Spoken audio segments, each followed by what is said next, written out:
So, hey guys, Chauzu here. So this is going to be my own team against Grand Voyage Smoker level 5. And yeah, here it is. This team is heavily based on a team that Forest made. I'll link it down below. It's one of the best teams for this Grand Voyage.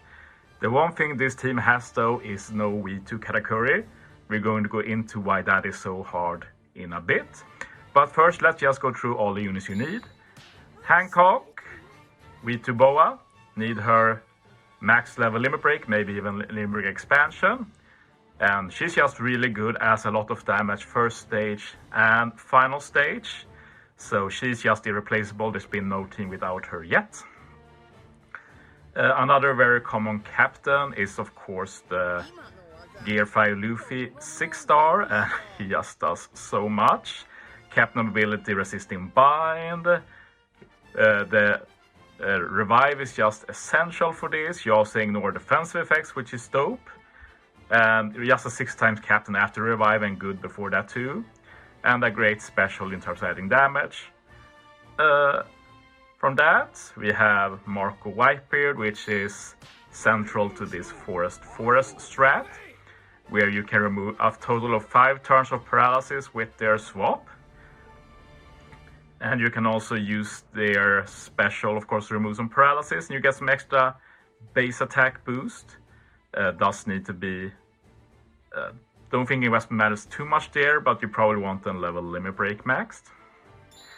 Sabo, he's one of the keys to this strat, and this is a strat that Forest came up with, where you can use his super type special stage 1, get extra damage to kill, and burn will help you kill a mob on turn 2 by doing a lot of damage.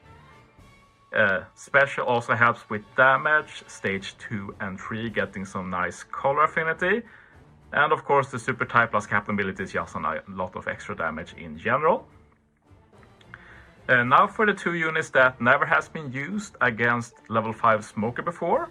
First we have V1 Sabo, so we have Double Sabo, and it's pretty interesting because we want to use the level 1 special later, because level 2 special does a burn conditional, which we don't want for final stage.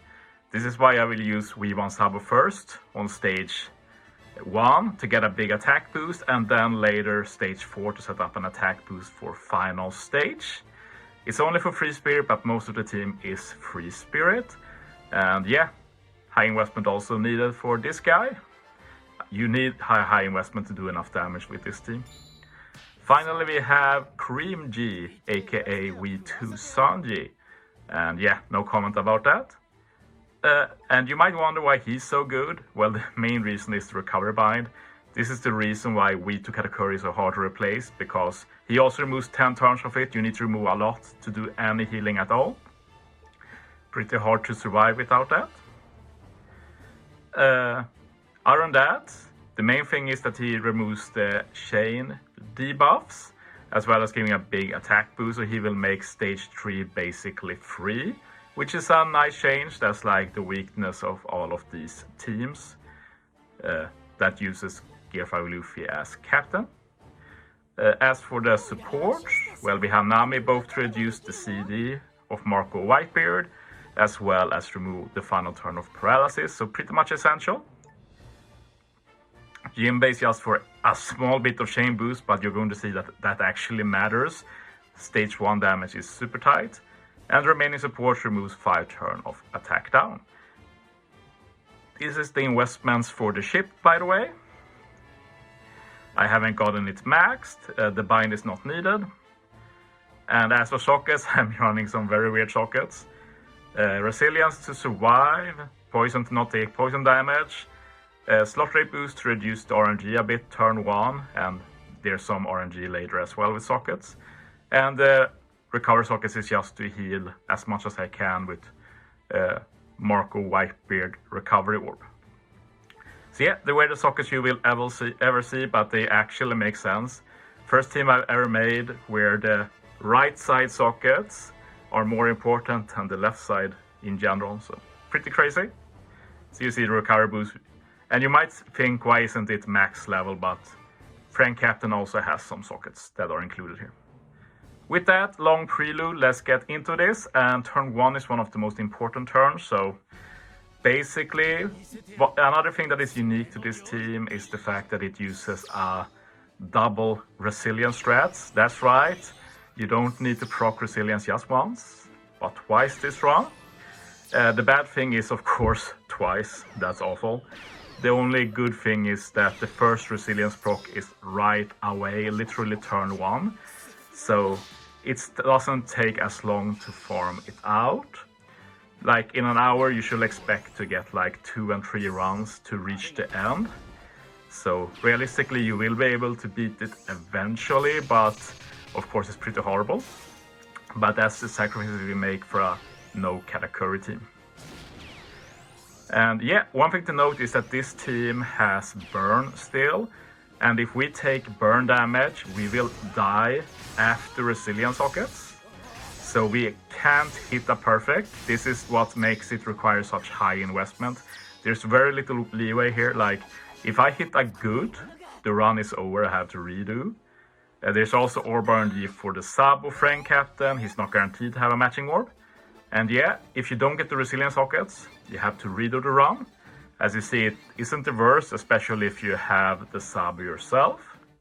So now I'm back in. Now let's continue from a successful attempt. And as you see, I first target the upper left mob.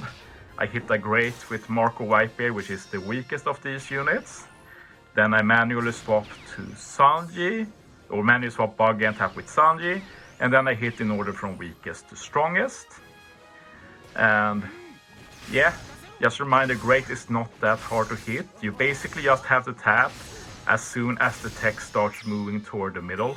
The timing is very lenient, as long as you don't run an easier perfect chip. But as you see, they're resilience proc, and if resilience procs, you don't become gear 5 with the revive. And you see the burn damage, they are pretty clutch in damaging the enemy. And yeah, here you can hit 1 single perfect. If you hit 2 perfects, you die from burn and death damage. But we can hit 1 perfect with Sabo is my preferred one since he has stronger attack. But you will see this is super tight. I barely survive here, just over 1000 HP. But yeah, after this, there's basically no RNG until stage 5. Like here, we don't even have to care about the orbs we get, because we're going to be doing so much damage next stage, and this stage it really doesn't matter what you get, you will do enough damage. We're going to use Sabo here as well. We will keep his color affinity to next stage. We will also get a chain boost down. So yeah, here you don't have to think too much about what you do. Just don't try and consume any super bomb, since we're still pretty low HP. But yeah, we don't want to be too high HP though, since we don't want to survive final stage. So the only thing I'll say here is that you should probably try to consume 1 super bomb. But as you're going to see, we do so much damage here that you basically can't fail this, even if you have a full board of poison orbs. But as said, you should probably get at least 1 super bomb so you can consume it. But yeah, we have insane damage now for this stage. As you see, I'm just hitting greats, but I'm still overkilling like crazy. So I ended up carrying over 1 super bomb, but we do a lot of damage stage 4 as well, so it literally doesn't matter. But yeah, as you see, 5 turns of attack down, supports remove all 5 of those. Also need to remember to swap Marco Whitebeard here, because we need a beneficial orb, otherwise we get badly matching orbs. So that's another clutch from Marco Whitebeard, which I didn't realize when watching the OG team from Forest, but it's insanely lucky that it works like that. It's also lucky that Sabo isn't ready again with his max special, because as said, if he had his max special, this team wouldn't work, because he will block Boa's delay conditional. But yeah, as long as you're pretty low HP here, you have nothing to worry about. But yeah, this stage is also pretty crazy with damage. You can try and keep a matching orb on Sanji. You might have noticed that last turn I hit with Sanji last, but I hit a great by accident. So Sanji has a very low chance of getting a matching orb, so it's probably worth it to do a bit more damage. It's very likely that the other units do get matching orbs. One thing I haven't said is that Sabo actually makes int matching for free spirit, which is another great quality for him in this team. But yeah, just copy my tap order. Well, as long as you have the same investment. If it's less, you might have to vary a bit. But yeah, I will say though that in this run I don't get the resilience proc. Like, I can run the intended team, I don't have to run this team. Like, just getting to the ending shows that the team is possible. So if you can do this, you can try and grind it out, but I won't do it myself. But yeah, that's the team. Thanks for watching, guys. See you next time.